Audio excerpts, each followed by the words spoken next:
Hi, my name is Nannette and I'm the head of the circulation department here at the Ohio County Public Library.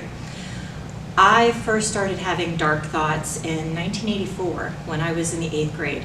I had never read a book regarding any of those dark thoughts, so it certainly wasn't a book's influence that caused me to have them. I suffered during middle and high school due to various situations, none of which were caused by or were books. Jay Asher's 13 Reasons Why was written in 2007 and has been on the challenge list more than once because it addresses teen suicide, it is sexually explicit, it includes drugs, alcohol, and smoking, and is considered unsuitable for the age group. Hello, boys and girls. Hannah Baker here, live and in stereo. No return engagements, no encore, and this time, absolutely no requests. I hope you're ready, because I'm about to tell you the story of my life. More specifically, why my life ended. And if you're listening to these tapes, you are one of the reasons why.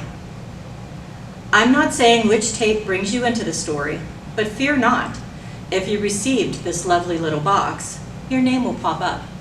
I promise. Now, why would a dead girl lie? Hey, that sounds like a joke. Why would a dead girl lie? Answer, because she can't stand up. Go ahead, laugh. Oh well, I thought it was funny. The rules are pretty simple. There are only two. Rule number 1, you listen. Rule number 2, you pass it on. Hopefully, neither one will be easy for you. Would you want the ability to hear other people's thoughts? Of course you would. Everyone answers yes to that question until they think it all the way through. For example, what if other people could hear your thoughts? What if they could hear your thoughts right now? Sometimes we have thoughts that we don't even understand, thoughts that aren't even true, that aren't really how we feel, but they're running through our heads anyway because they're interesting to think about. If you could hear other people's thoughts, you'd overhear things that are true as well as things that are completely random, and you wouldn't know one from the other.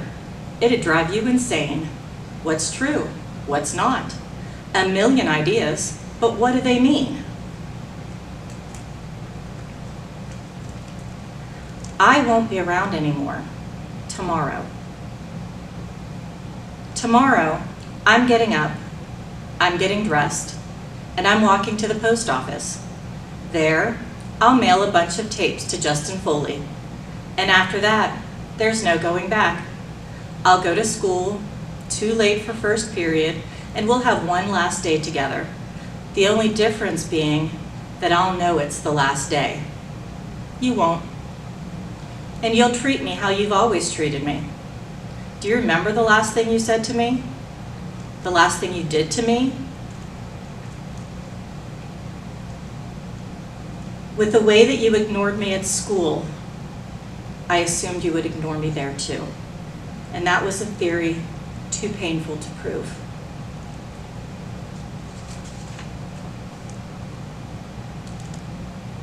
Hannah, I don't understand why you're in such a hurry to leave.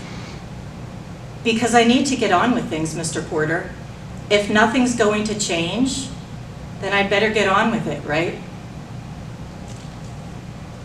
I hate to break it to you, but children are suffering every day from bullying, assault, drugs, alcohol, and having to grow up way too soon. None of these things originated from a book.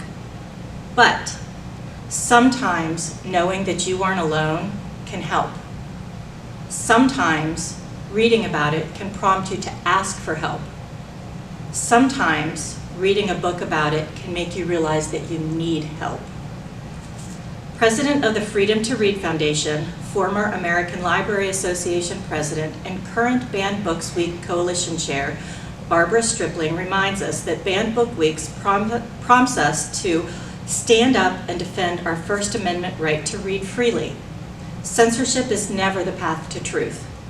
All of our lives are enriched when libraries and schools provide the books that allow us to see ourselves, understand others, and discover the world.